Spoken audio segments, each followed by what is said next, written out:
Hola familia, bienvenidos a un nuevo capítulo de Mujeres sin Filtro. Hoy vamos a estar tejiendo una conversación para revisar el papel y los aportes de las mujeres en la economía local. Voy a estar acompañada de 3 expertas que me van a ayudar a articular esta conversación, pero su opinión es muy importante para nosotras, así que les vamos a estar leyendo a través del @canal Univalle TV y del @UnivalleCol. Nuestro equipo ha preparado un contexto, vamos a revisarlo.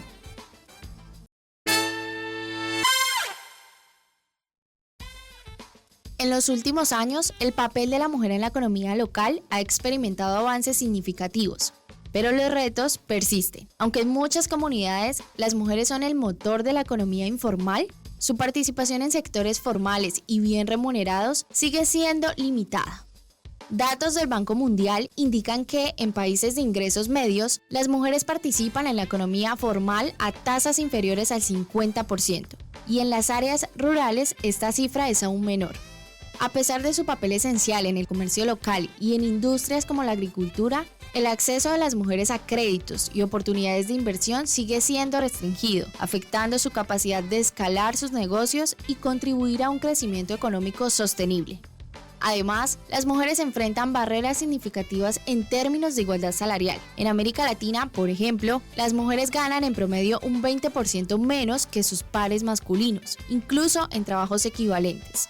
Este fenómeno, conocido como la brecha salarial de género, es particularmente marcado en trabajos menos visibles o no regulados, donde la negociación salarial es casi inexistente.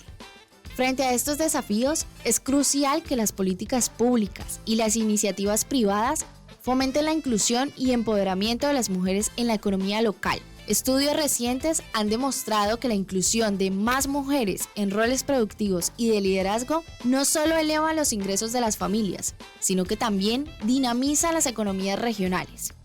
Es hora de reconocer que el crecimiento económico local depende en gran medida de la participación activa y equitativa de las mujeres. Hoy, en Mujeres sin Filtro, el papel de la mujer en la economía local.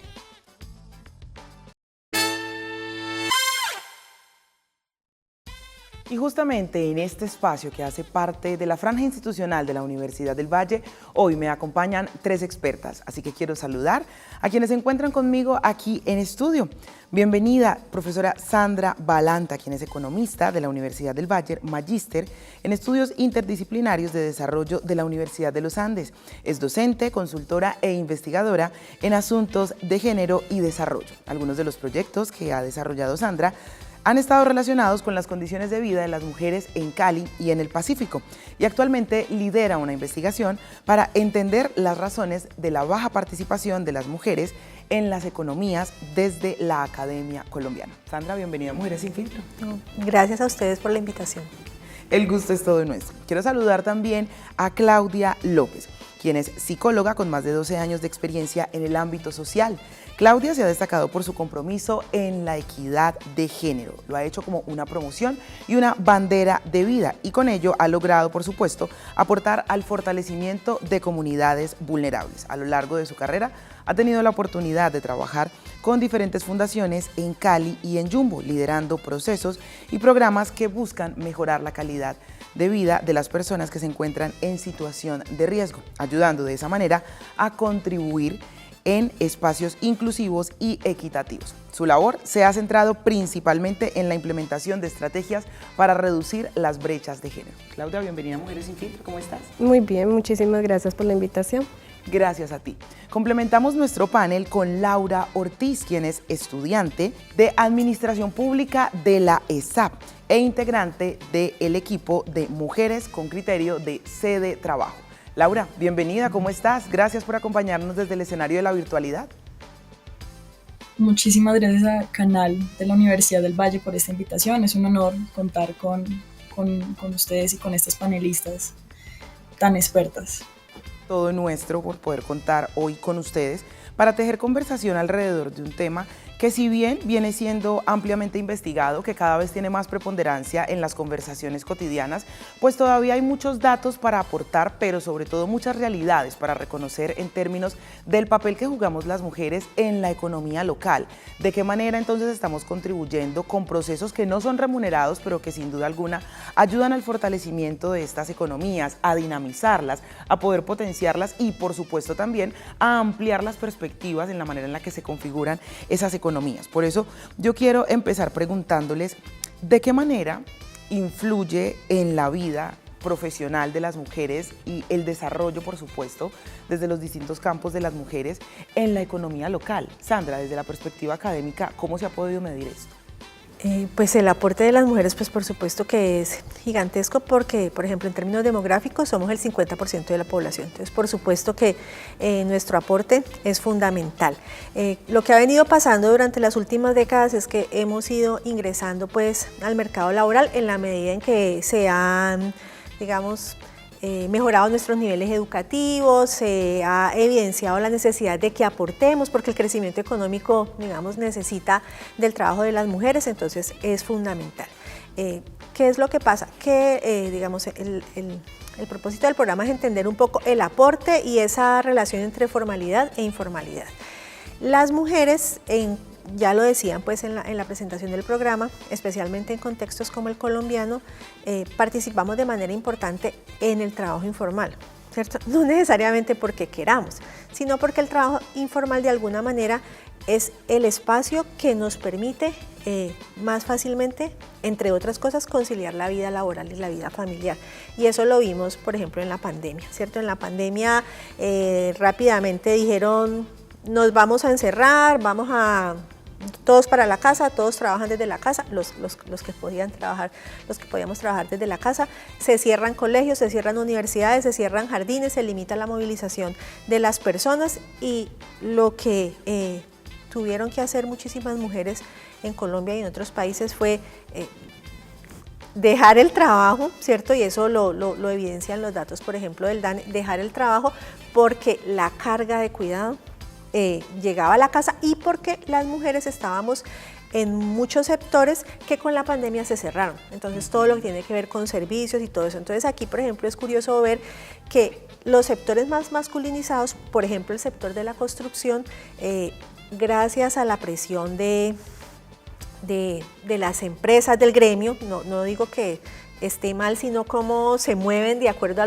los intereses, las necesidades y la influencia, el sector de la construcción se decreta el confinamiento, pero rápidamente el sector de la construcción vuelve y se abre, ¿cierto? A las 2 semanas otra vez estaban trabajando porque, digamos, hubo allí como una narrativa, se van a perder muchos empleos, claro, los empleos de los hombres. No hubo esa misma preocupación por los empleos de las mujeres, ¿cierto? Entonces eso es como una muestra de cómo se entiende que el trabajo nuestro es muy importante, pero después uno va a ver las políticas, las estrategias y parece que no es tan importante, ¿cierto? Como que tú te puedes quedar en casa, pues no pasa nada, porque lo más importante es cuidar al niño que ahora no puede ir al jardín, o te vas a quedar cuidando a las personas mayores porque las cuidadoras y las auxiliares de enfermería no podían salir, y entonces eso implicó para muchas mujeres, es decir, las que no tenían un buen trabajo, no podían dejar el trabajo porque materialmente era imposible, pues duplicar la carga, así de sencillo,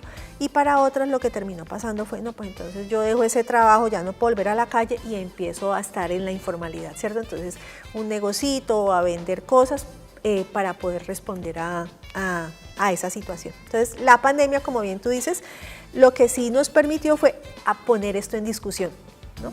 Antes de la pandemia como que lo discutíamos en espacios un poco más cerrados, pero como lo vivimos cada una de nosotras y nosotros en los hogares, entonces ha permitido que estos últimos 4 años hablemos mucho del tema y entendamos el valor y la potencia del trabajo de las mujeres.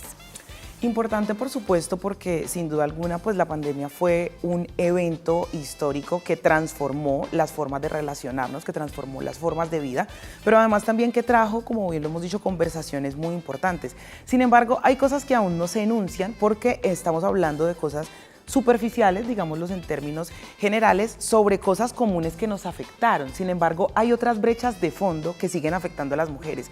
Claudia, en ese caso, ¿cuáles son esas otras brechas que aún no se enuncian o que no se tratan tan a fondo? Porque finalmente, claro, el trabajo de cuidado abarca gran parte de los roles asignados a la feminidad. Que justo ahí es donde entra como el tema grande de la discusión. Entonces, como lo decía ahorita la profe, es cómo el tema de la economía del cuidado, porque cuidado se ha dado hacia la mujer. Entonces, estos roles que se van dando hace que esta brecha crezca cada vez más. Entonces, la mujer es la que cuida, la mujer es la que está ahí en la casa, la mujer es la que... Y ahí es donde entra uno de cuál es la participación del hombre. ¿Cuál es esa enseñanza? ¿Cuáles son esas políticas? O sea, en realidad, ¿qué se está haciendo para que sea más equitativo? Entonces, esta brecha se va creciendo cada vez más porque no solamente hoy viene siendo económica, sino también frente a la profesionalización de las mujeres. Entonces, su espacio, sus capacidades de ingresos para estudiar, para formarse, para capacitarse, van siendo menos. Entonces, porque o estudio o trabajo o cuido a los niños, o estudio o trabajo o tengo el familiar o la casa como tal. Entonces, como lo decía la profe ahora, esta pandemia hizo que la carga creciera y al crecer esa carga, pues disminuye también las posibilidades que tienen las mujeres. Entonces, las brechas se abren en todos los ámbitos, desde lo personal, porque justo la política o el tema de la economía del cuidado nos habla de cómo cuidar al otro, cómo cuidar al niño, cómo cuidar a la persona discapacitada, cómo cuidar al adulto mayor, pero en qué momento queda el autocuidado. Entonces, ¿qué de todo este tiempo que se está dando a otros se va a dar para sí misma? Entonces, eso se presenta mucho en el trabajo que desarrollo en comunidades donde las mujeres se ven relegadas frente a su desarrollo. Entonces, priorizan todo lo que tienen a su alrededor, menos a sí mismas. Entonces, ya solamente el hecho de que como mujer quede en un segundo plano, la brecha crece al 200%. Entonces, todas las brechas que se van dando no solo son económicas, sino profesionales, emocionales, personales, o sea, por todos los lados se va volviendo más grande, más grande, más grande, al no tener esas oportunidades que se tienen para poder seguir progresando, como quien dice. Qué interesante, por supuesto, porque son aristas que nos ayudan a entender la manera en la que se configuran estas brechas y que aunque las conversaciones cada vez apuntan más a que hay unos enfoques de género determinados, a que hay unos procesos que están impulsando la participación efectiva y equitativa de las mujeres, que hay cada vez más políticas públicas que le apuntan a que las mujeres tengamos una mayor participación, pues finalmente hasta no poder entender cuál es el tamaño, por ponerlo, digamos, en términos de diámetro del problema, no vamos a poder tener soluciones que puedan realmente abordar estas problemáticas. Y hay un tema que empieza también a transversalizar la conversación y son las violencias basadas en género, que están en todos los ambientes, que están en todos los contextos y que pareciera que entonces hacen parte general de la conversación cuando hablamos de brechas, pero que si no las enunciamos definitivamente, pues no estamos tampoco abordando una arista muy importante de la conversación.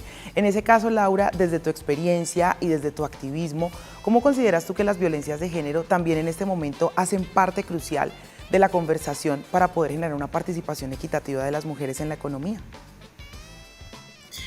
Sí, claro que sí. Bueno, yo retomo dos puntos esenciales que marcaron Sandra y Claudia, y es que no estamos inmersas en esta cultura o no estamos inmersas en este tipo de economía informal porque queramos, sino porque casi que ha sido un rol que ha estado asignado a las mujeres, ¿no?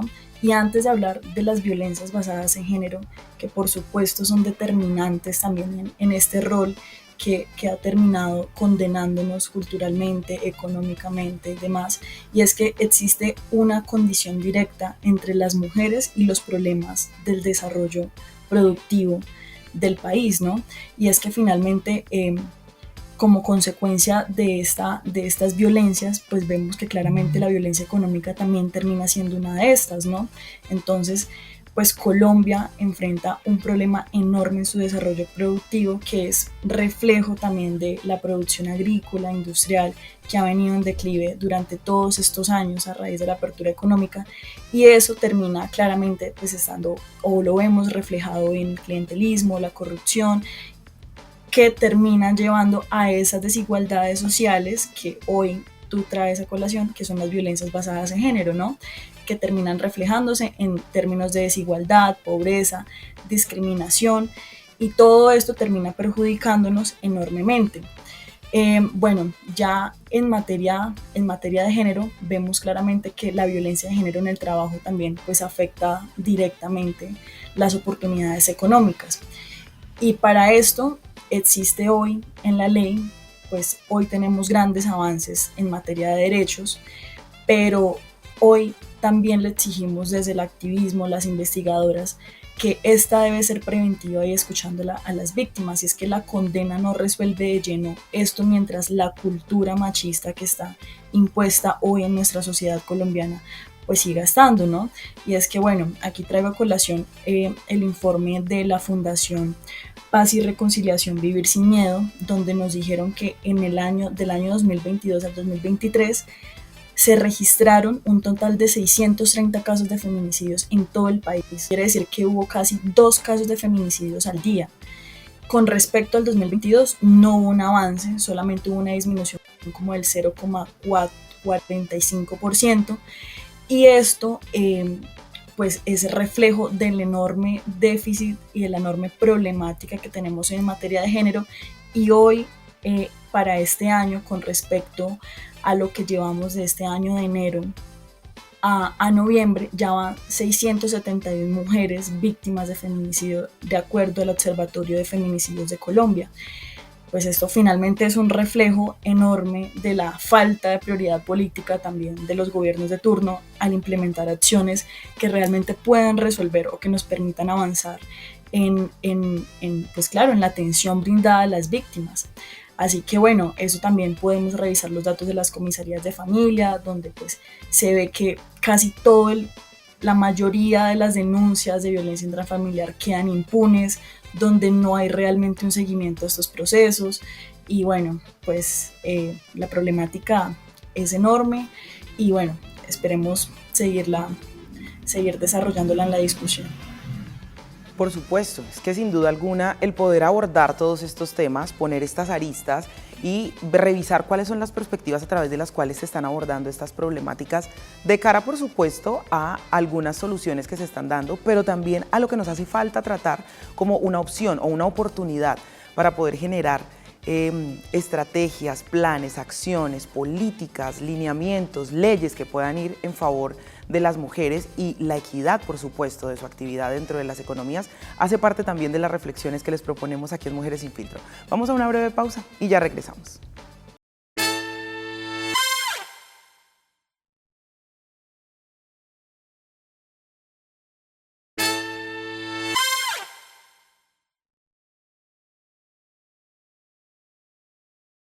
Gracias por continuar con nosotras hoy en Mujeres Sin Filtro. Estamos tejiendo conversación alrededor del papel de las mujeres en la economía local. En nuestro primer bloque abordábamos un poco cuál es finalmente ese rol que cumplen las mujeres en el desarrollo de las economías, transversalizado por supuesto en este momento por el contexto de la pandemia, que fue un contexto que nos permitió revisar nuestro espejo retrovisor, pero también hacer una proyección alrededor de cuáles son las conversaciones que estamos abordando, cómo las estamos abordando y de qué manera también estamos reconociendo esos lugares de enunciación a través de los cuales las mujeres están tejiendo procesos, en este caso puntual, desde las economías, cómo se configuran las brechas, de qué manera las violencias de género transversalizan el ejercicio económico de las mujeres.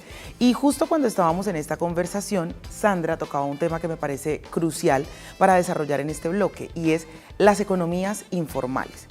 Nuestro país presenta un alto porcentaje de economía informal, de desarrollo, de empleo desde la informalidad, Y esto, por supuesto, responde a necesidades básicas insatisfechas. La gente necesita comer, genera opciones de empleo que están por fuera de la informalidad, entendida, digamos, la informalidad en este caso, no estar acogidos a un régimen de seguridad social, ¿no? No poder tener garantías en salud, no poder aportar a la pensión, no poder tener una ARL que pueda responder en caso de algún tipo de accidente laboral. Entonces, al responder por esa necesidad de alimentación, de vivienda, pues la gente se emplea de maneras informales. Pero ¿cómo entonces golpea esto de una manera más fuerte a las mujeres?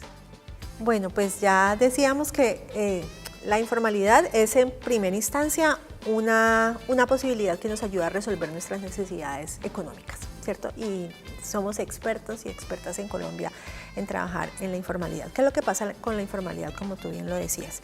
Y ahí, digamos, esto es un fenómeno que está siendo estudiado. Hace 30 años, cuando yo estaba en la universidad estudiando economía, pensábamos que la informalidad era algo pasajero, ¿cierto? Desde la teoría pensábamos que íbamos a lograr trabajo formal y condiciones de pleno empleo, pero claro, van pasando los años y te das cuenta, la informalidad es una cosa estructural de nuestro mercado de trabajo. Hay varias cosas, digamos, hay unas rigideces en el sistema de seguridad social. Entonces, tú necesitas ganar más de un salario mínimo o más, ¿cierto? Entonces, esto automáticamente, digamos, se convierte en una barrera para que personas que ganan menos de un salario mínimo se animen a participar de la seguridad social, que además es costoso. Entonces, hay como un incentivo, digamos, desde la forma en que está estructurado el sistema para que mucha gente quede por fuera. Tenemos un sistema de protección en salud subsidiado que es muy, digamos que es muy beneficioso, importante para mejorar las coberturas de salud del país, pero que también juega allí de alguna manera como un incentivo, ¿cierto? Entonces, yo puedo trabajar en la informalidad, no tengo por qué pagar salud, yo tengo mi SISBEN y pues yo en el Observatorio para la Equidad de las Mujeres, donde yo he trabajado, hemos hecho encuestas donde se les pregunta a las mujeres, ¿usted cómo se está preparando para su vejez? Y, por ejemplo, en las comunidades con peores condiciones socioeconómicas, un ítem alto es estoy preparando a mis hijos, ¿cierto? Esa idea de que los hijos son los que a nosotras nos van a... Entonces eso da cuenta un poco de cómo, y los hijos están o no están, y además están haciendo su propia vida, ¿cierto? Entonces, digamos que eso está funcionando allí. La informalidad nos ayuda a resolver el día a día de nuestra papita, pero por ejemplo no estamos ahorrando, ¿cierto? Y no estamos cotizando para la pensión. Entonces tenemos salud, pero no estamos cotizando para la pensión. Y aquí entonces entran en juego los procesos demográficos. Entonces, ¿estamos aumentando nuestra expectativa de vida? Por supuesto que sí. Hoy las mujeres en Colombia aproximadamente tienen una expectativa de vida de 80 años, ¿cierto? Entonces, nuestra actividad laboral está hasta que podamos trabajar, ¿cierto? Si estamos a los 80 años en perfectas condiciones los pudiéramos hacer, pero la realidad es otra, ¿cierto? Hay una encuesta que se hizo en el 2021 con recursos de la Fundación WW sobre los emprendimientos en Cali y muestra que, por ejemplo, casi el 30% de los emprendimientos en contextos vulnerables son de personas de mayores de 60 años. Entonces, después tú cruzas esa pregunta con alguna condición de discapacidad o dificultad y pues efectivamente las personas cuando cumplen más de 60 años entonces tus posibilidades de trabajar disminuyen, ¿cierto? Y la informalidad, por ejemplo, tiene algo, es que se trabaja en la calle o hay que trabajar con el cuerpo. Entonces, que se ve, digamos, cuando uno le incorpora la mirada de género, las mujeres que trabajan con las manos, que hacen masajes, la peluquería, o sea, a los 60 años esas mujeres ya están y sin protección social. Entonces, la informalidad es importante para resolver el día a día, el presente, pero cuando empezamos a mirar hacia el futuro y vemos que las mujeres mayoritariamente están encontrando en la informalidad una salida, sabemos que van a tener problemas hacia el futuro y con un agravante, y es que, digamos, eso se convierte como una especie de círculo vicioso, ¿cierto? La informalidad nos da, digamos, unas ventajas y es poder manejar nuestro tiempo. Entonces, eso es buenísimo. O sea, yo creo que muchas mujeres en determinados momentos hemos dicho, no, déjeme trabajar por cuenta propia, porque yo tengo a mi niño chiquito, entonces mientras crece quiero tener disponibilidad de tiempo, o porque tengo a mi papá enfermo, o porque tengo a mi hermano enfermo. Pero en la medida en que pasa el tiempo se vuelve como una trampa, porque entonces es más difícil entrar a la formalidad, ¿no? Entonces, depende mucho de que tengamos la capacidad de ahorrar que es difícil, ¿cierto? La capacidad de ahorrar, que tengamos el incentivo para aportar a una pensión. Cuando uno es informal, uno paga todo el porcentaje de la pensión. Cuando tú tienes un contrato formal, el empleador paga una parte de la pensión, ¿cierto? Entonces, como que son elementos que pintan un panorama complejo en términos del futuro. Lo que pasa es que nos gusta mucho pensar en el corto plazo, ¿no? Porque como mañana, pues quién sabe si estamos vivos, entonces pues no pensamos, pero esa es la realidad. Tenemos una expectativa de que hacia 2050 aproximadamente la población mayor de 60 años va a ser muy grande. Muchas de esas seremos mujeres, ¿cierto? Que no vamos a tener protección social y que por los cambios familiares también ya no vamos a tener el apoyo familiar, ¿cierto? Entonces eso ha planteado enormes desafíos sociales para las mujeres. Y justamente en clave de esos desafíos es importante también revisar entonces cómo estamos en términos de políticas públicas, de legislaciones, de acciones, de proyectos. Nuestro país tiene leyes como la 1257 del 2008, ¿cierto?, que busca garantizar una vida libre para las mujeres y que por supuesto lo que busca es proveerles, digamos, como derechos legales a que se sancione como debe ser la discriminación y la violencia basada en género. La Ley 581 del año 2000, el COMPES 4080 del año 2022, la política pública de mujeres y equidad de género que viene caminando en términos de la implementación, el Sistema Nacional de las Mujeres, pero me permitiré hacer, no una aseveración, pero sí ponerlo en términos un poco más coloquiales y es hasta qué lugar o qué punto esto no se vuelve un saludo a la bandera y realmente aporta a las condiciones de las mujeres. Mira, la verdad es que se vuelve un saludo a la bandera, porque en muchas como aristas que se tienen de estas políticas están muy lindas en el papel, porque a la hora de la verdad falta muchísimo para entenderlos, para ponerlos en práctica. Entonces nada más la 1257 donde nos involucra frente a la corresponsabilidad de todos en este tema de la prevención y de este tema de la atención, pero no todos tienen ese conocimiento. Entonces hay un punto donde nos dice que las empresas que tienen pues, a cargo mujeres que están presentando este tipo de violencias tienen también una corresponsabilidad frente a ese cuidado y a esa protección. Lo desconocen y al desconocerlo lo que hacen es exponer a la persona. Entonces no se está aplicando. También hay, cuando nos dicen la participación de la mujer con el hombre 50-50 y esto, muchas veces se tiene por figura. Entonces, sí, mire, contamos tantas mujeres, pero en realidad su participación es real, es efectiva, no. También tenemos cosas como por ejemplo el tema de la maternidad. Entonces sí, ok, está muy chévere, pero también ¿dónde queda el papel de la paternidad? Entonces, en otros países tenemos que la paternidad, cuando pues nace el bebé, tiene su tiempo, igual que el de la maternidad. Aquí no, aquí al contrario, disminuye el tiempo que tiene el hombre frente a su rol de paternidad. Entonces, estas cosas que uno dice, hombre, ¿qué pasó? ¿Cuál es esa participación? Sigue otra vez como en contra. Entonces, por ejemplo, de lo que preguntabas ahora, también veía yo en estas oportunidades que como mujer quiere ser mamá como proyecto de vida, todo el tema, tiene muchas políticas que la cubren, pero en la vida real su proceso es distinto. Sus capacidades se disminuyen en el sentido de verse en un rol profesional. Entonces, si yo soy profesional y quiero también tener mi familia, mi rol profesional disminuye en muchas ocasiones. Entonces, si quiero seguirme formando, va a ser difícil porque como mamá soy la encargada del cuidado. Entonces, el cuidado otra vez vuelve y me pone en un segundo plano. Entonces, ese tema siempre se ve como muy de esas políticas que están lindas en papel, pero que en realidad no nos están pues cubriendo o protegiendo o dándonos el papel que corresponde. Sin duda alguna, y eso que no estamos transversalizando aristas como la racialización, como la ruralidad, entre otras que son formas también de habitar la feminidad, de concebir los acervos culturales y que nos ponen también de cara pues a otras perspectivas en términos de la participación efectiva de las mujeres.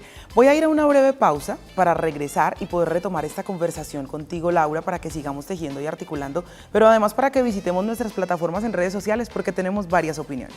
Ya regresamos aquí a Mujeres Sin Filtro.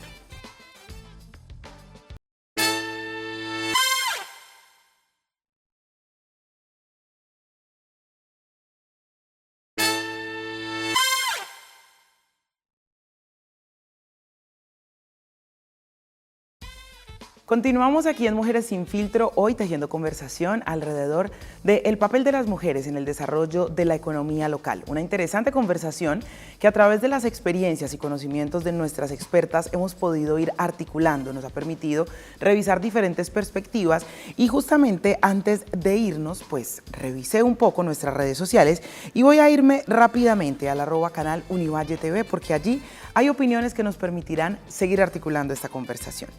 Ana María Trivín nos dice, más mujeres inactivas y dedicándose, a los oficios del hogar, qué retroceso en la lucha por la igualdad dentro y fuera del hogar. Llegamos además a la cifra de desempleo más alta históricamente, 29%, en 13 ciudades. Triste recesión ensañada con las mujeres.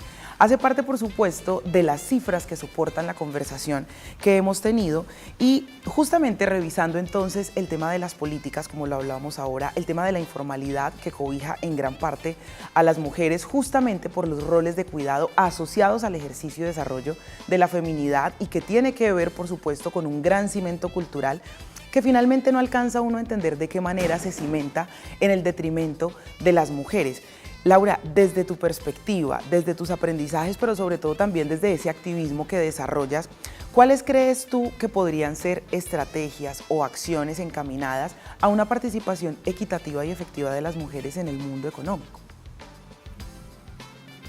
Claro que sí, bueno, yo pienso que antes de mencionar como una de las estrategias que he evidenciado en materia de políticas públicas, yo creo que es muy importante que cuando pensemos y hablemos de economía, es vital que podamos relacionarla como lo hizo Sandra y Claudia en el acceso a la seguridad social, que es determinante y que es una problemática profunda que enfrentamos en el país y que no nos perjudica solo a las mujeres, sino a todos los trabajadores colombianos sin excepción.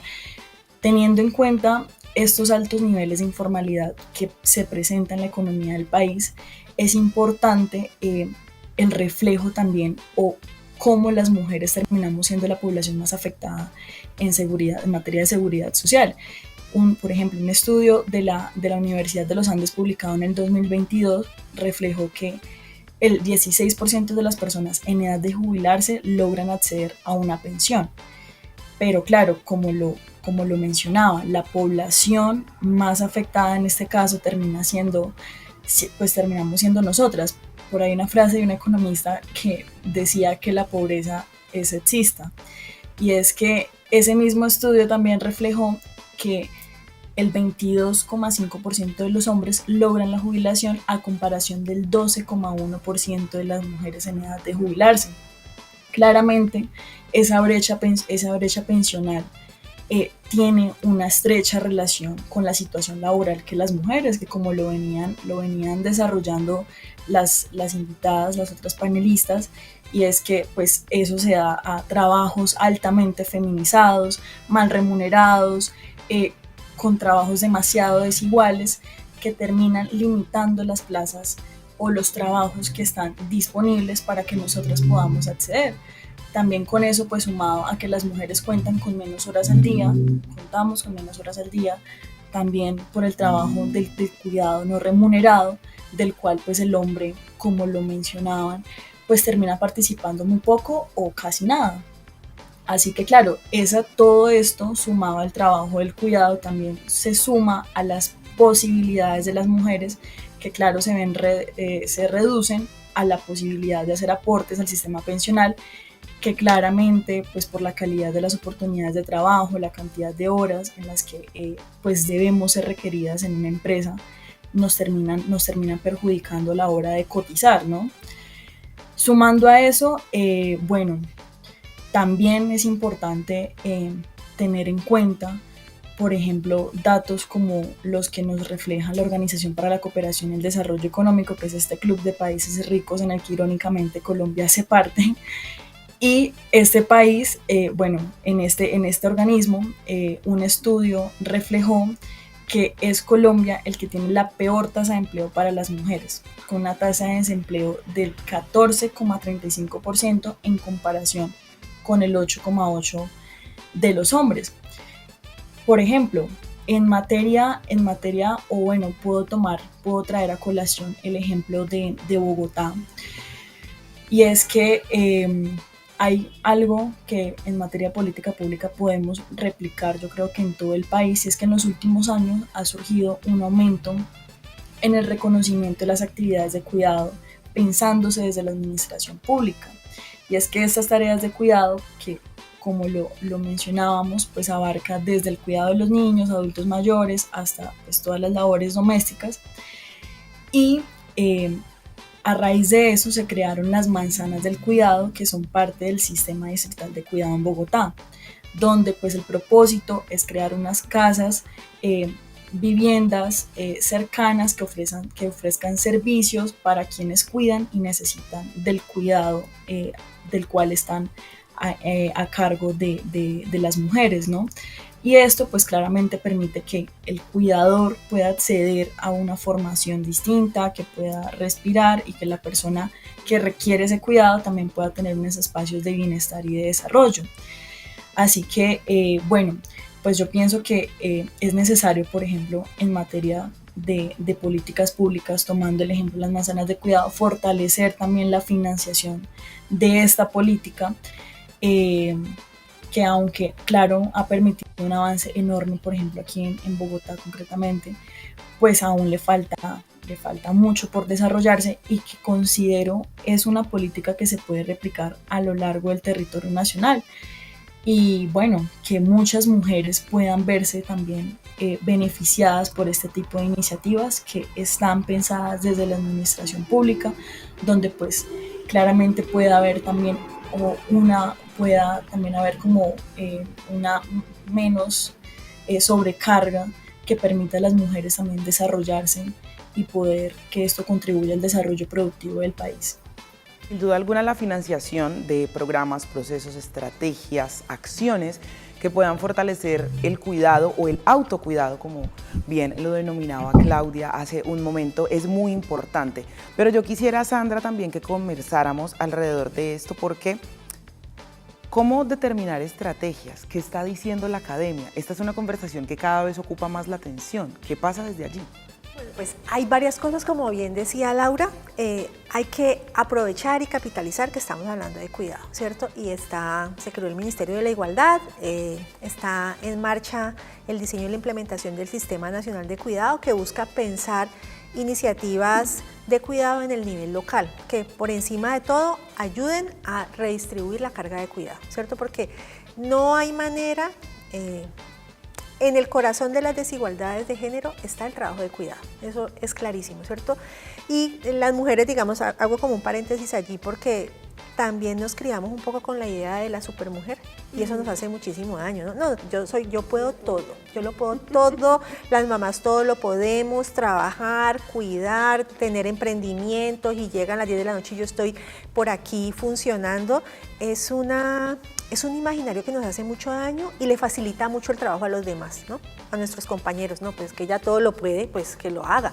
Entonces, ese es un tema, por ejemplo, cultural y simbólico sobre el que hay que trabajar fuertemente, ¿no? Entonces, en el corazón de las brechas de género está la desigual carga de cuidado. Eso tiene que quedar clarísimo, ¿cierto?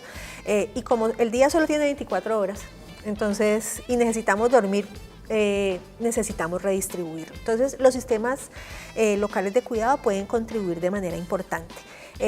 Por supuesto, el tema cultural. Hay que trabajar mucho y de qué manera nosotras mismas o en los espacios de trabajo, por ejemplo, se penaliza a los compañeros, ¿no? Entonces, hay una pareja que tiene un bebé, entonces tenemos el compañero hombre, entonces el compañero hombre que está en su proceso de construcción dice, voy a ir a cuidar a mi bebé, ay, es que te manda la mujer, ay, es que te está esperando la fiera, o sea, ¿cuántas veces caemos en ese tipo de cosas, cierto? Entonces, para algunos hombres que están en ese proceso hay una sanción social, porque como el trabajo es nuestro, entonces, bueno, ese es un elemento sobre el que podemos trabajar.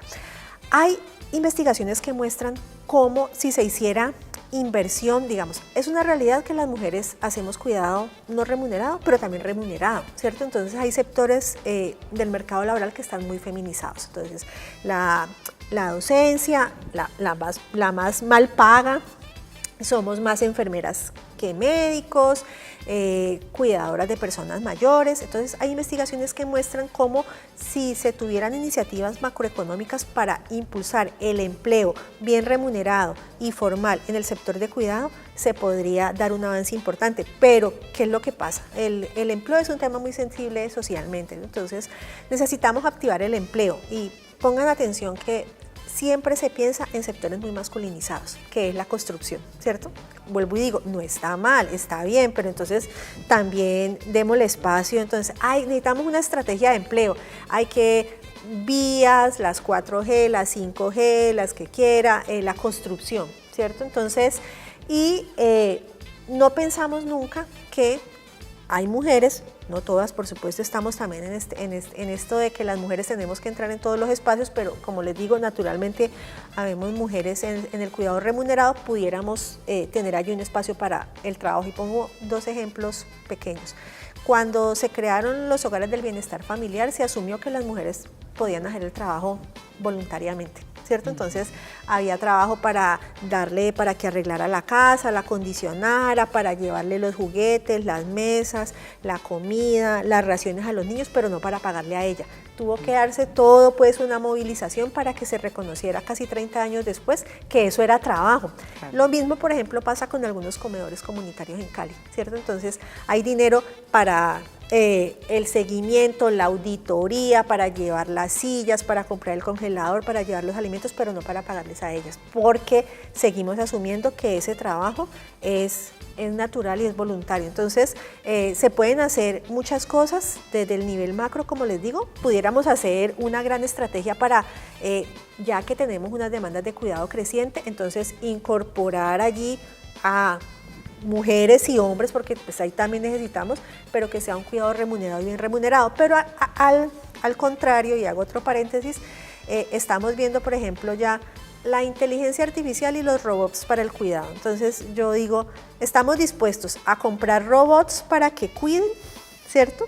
Que serán muy costosos y cuyo mantenimiento será costosísimo, y ya veremos pues los contratos con las empresas coreanas, taiwanesas y chinas para comprar robots y mantenerlos y que atiendan a viejitos, pero no pensamos que hay una alternativa, ¿cierto? Que pudiera ser trabajo remunerado bien pago para las mujeres que hoy día lo hacen.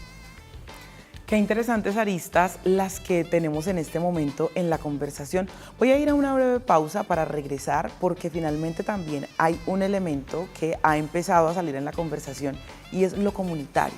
Un lugar que ha sido un fortín importante para las mujeres, donde tenemos la opción de desarrollar muchos procesos, pero también de qué manera se ha romantizado para dejarlas por fuera de la actividad económica efectiva. Ya regresamos aquí a Mujeres Sin Filtro.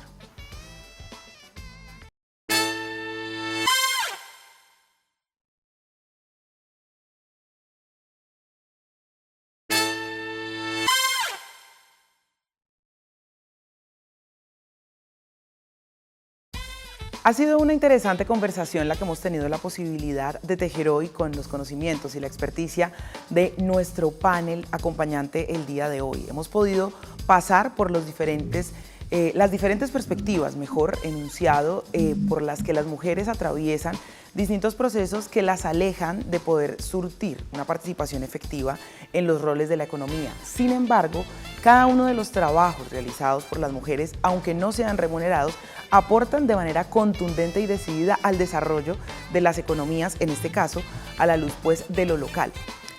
Pero en el bloque anterior estábamos analizando también un poco, o salió en el marco de la conversación, lo comunitario. El fortín de lo comunitario, las iniciativas sociales han sido importantes y determinantes también para la participación de las mujeres en muchos escenarios. Sin embargo, hay muchos roles también asociados allí. Las guardianas de la memoria, las cuidadoras del saber, las articuladoras y tejedoras de comunidad. Y todo esto de una u otra manera romantiza esos lugares que alejan o que no permiten una participación efectiva o una capitalización efectiva de las mujeres. Claudia, ¿cómo entender esto también y por supuesto de construir esa conversación? Mira lo que mencionábamos hace un rato frente a la real participación de las mujeres. ¿Por qué llevó como a eso? Pueden haber grupos organizados, por ejemplo desde la ruralidad, y hay mujeres que la pueden tener muy clara a la hora de hacerlo, pero de una u otra forma hay espacios de la misma comunidad que la invisibilizan. Entonces eso no permite que ella tenga un protagónico significativo frente a este quehacer, pero ahí está. Entonces cuando uno va a ver en todas estas historias de la comunidad, la mujer siempre está presente, está participando, pero desde un rol secundario. Entonces ahí están ellas juntándose, organizándose entre mujeres. Entonces hay mesas comunitarias donde ellas identifican problemáticas de la comunidad y comienzan a hacer su participación. Pero cuando hay otras figuras, juntas de acción comunal, otros espacios donde ellas pueden generar esa participación, tener recursos para sus proyectos, para sus negocios, siempre queda como en un segundo plano. Entonces ahí es donde uno dice cuál es esa participación real. Entonces ellas están generando estrategias, generando alternativas juntas, porque hay una juntanza muy interesante que se da entre esas mismas dinámicas de las mujeres. Cómo ellas se logran juntar para empezar a hablar de su sentir que es necesario que pase con los hombres. Entonces, al no tener esto, ellas tienen su formación, tienen sus ideas, generan sus alternativas y hay ahí como un intento de despegue, pero a veces también queda nuevamente por esa participación de otros espacios políticos, por decirlo así, donde pueden figurar mejor. Entonces, siguen estando relegadas a eso no tiene importancia, o eso para qué, o eso perder tiempo, como dicen muchos hombres, frente a esa juntanza que se da entre ellas. Pero lo comunitario es muy significativo porque les permite a ellas ese juntarse a sentir, ese juntarse a decir no estoy sola, hay otras y podemos hacer muchas cosas. Entonces lo hacen con pequeños pinitos, pero a veces quedan como que nos falta algo más para poder hacerlo grande, pero ahí están y es importante que eso se siga dando. Como cuando ellas se juntan logran entender de una u otra forma esas dinámicas que les han estado de una u otra forma fallando en ese desarrollo. Entonces lo comunitario es básico y lo veo en el diario vivir con mi labor, de lo que ellas hacen, de lo que ellas sienten, de lo que ellas son y de lo que necesitan seguir trabajando para poder cambiar ese chip de no podemos, no somos, sí somos, sí podemos y hacerlo. Qué importante. El tiempo, por supuesto, es corto, pero hay una pregunta que yo siento que necesitamos abordar desde las tres perspectivas que tenemos en nuestra compañía el día de hoy. Voy a empezar por Laura y es, finalmente estamos en un momento de la historia que nos permite tejer distintas conversaciones, un momento de la historia donde las mujeres tenemos mayor acceso a la educación, donde estamos, por supuesto, participando de juntanzas y activismos que nos permiten enunciarnos desde otros lugares. Estamos en lugares donde la feminidad está siendo cuestionada también al lugar de las mujeres jóvenes que en este momento están impactando de distintas maneras la sociedad. Pero entonces desde allí, ¿cuáles son los desafíos que además surgen? Porque hace un rato salían en nuestra conversación términos como la supermujer, aquello del empoderamiento, el poder femenino, visto desde las diferentes perspectivas, algunas que consideran que afecta, otras que definitivamente consideran que emancipa, pero desde los lugares que enunciamos y ocupamos cada una. ¿Cuáles consideramos que son esos desafíos a los que nos enfrentamos ahora, desde estos lugares femeninos que estamos encarnando? Laura, desde tu punto. Bueno, yo creo que también retomando con base a lo que dijeron las invitadas, usualmente nosotras también tendemos a caer en ese discurso y es que termina siendo algo muy cultural, como el asumir que el trabajo del trabajo no remunerado, el trabajo de casa no cuenta, ¿no? Entonces uno a veces le preguntan como, bueno, ¿y a qué se dedica tu tía o tu prima o tu mamá? No, pues es ama de casa, no trabaja, ¿no? Entonces en esas cosas tan mínimas como el lenguaje empezamos justamente a notar una necesidad de que hay que apostarle a una transformación cultural. Pero principalmente es importante también tener en cuenta hoy, por ejemplo, los servicios o la capacitación debe ir orientada también a crear servicios de desarrollo, estrategias de mercado, poder capacitar a las mujeres generando herramientas de apoyo de emprendimiento, de progreso social, que puedan también permitir que las mujeres emprendedoras, las empresarias de actividades, puedan también generar un desarrollo productivo en el país, ¿no? Y que eso sea, claro, con todos los sectores productivos e inclusivos para las mujeres rurales, indígenas, afro, etcétera.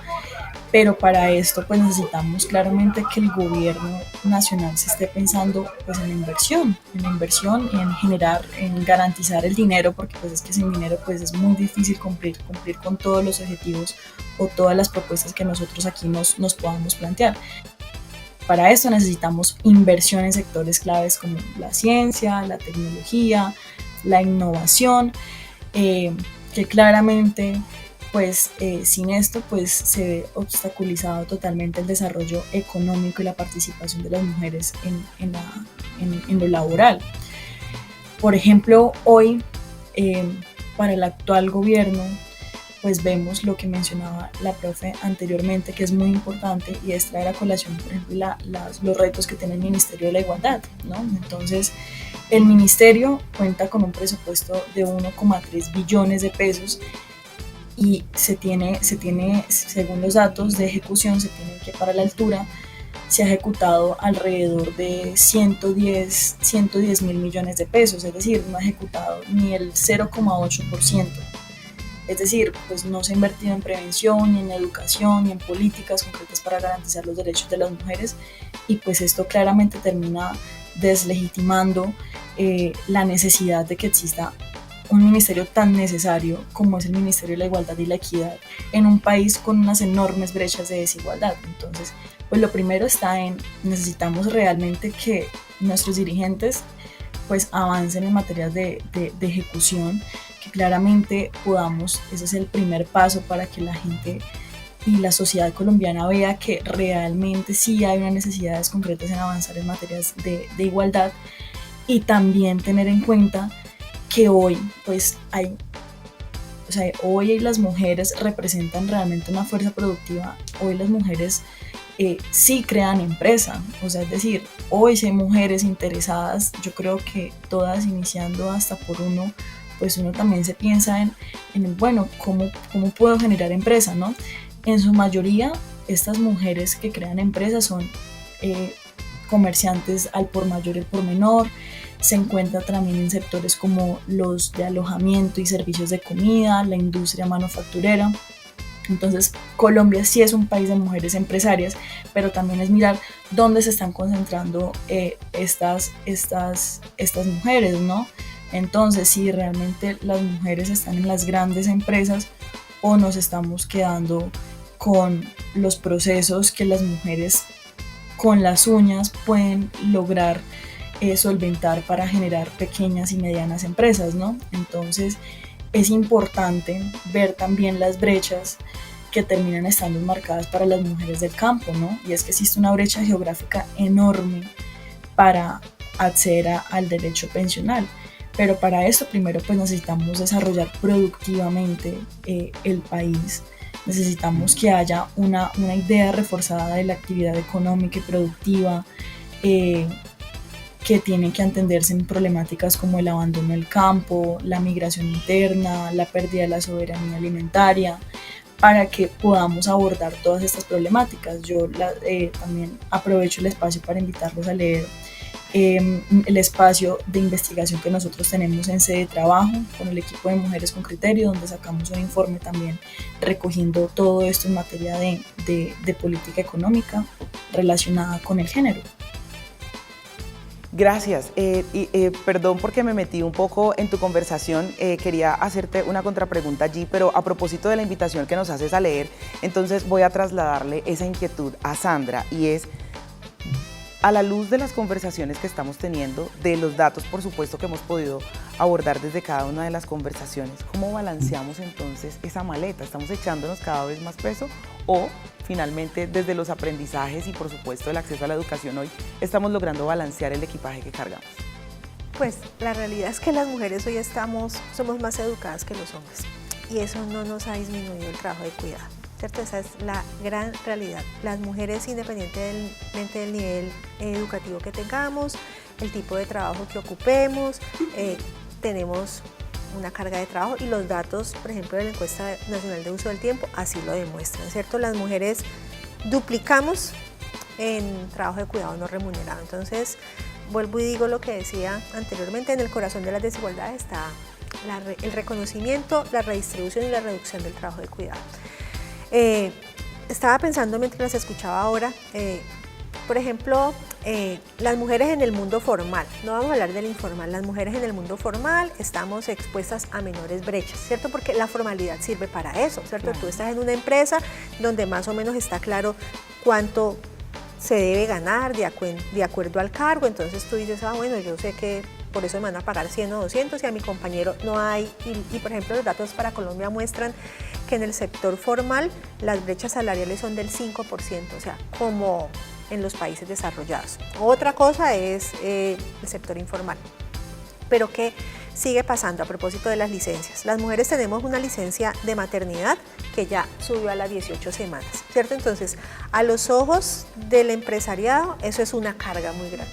Entonces, por eso a uno le preguntan cuando está joven, ¿pero usted tiene hijos? ¿Va a tener hijos? ¿Cierto? Porque en el momento en que tengamos los hijos, el empresario sabe que vamos a ir a una baja de maternidad. Entonces, mira como una norma que busca protegernos termina desfavoreciéndonos, ¿no? ¿Qué es lo que necesitaríamos? Pues licencias de paternidad, pero claro, una licencia de paternidad del mismo tamaño, pues es financieramente para un país como nosotros es difícil. Hemos avanzado. Hace 20 años cuando yo tuve mi hija, a mí no se llamaba licencia de paternidad, sino que había que pedir un permiso por calamidad doméstica, ¿cierto?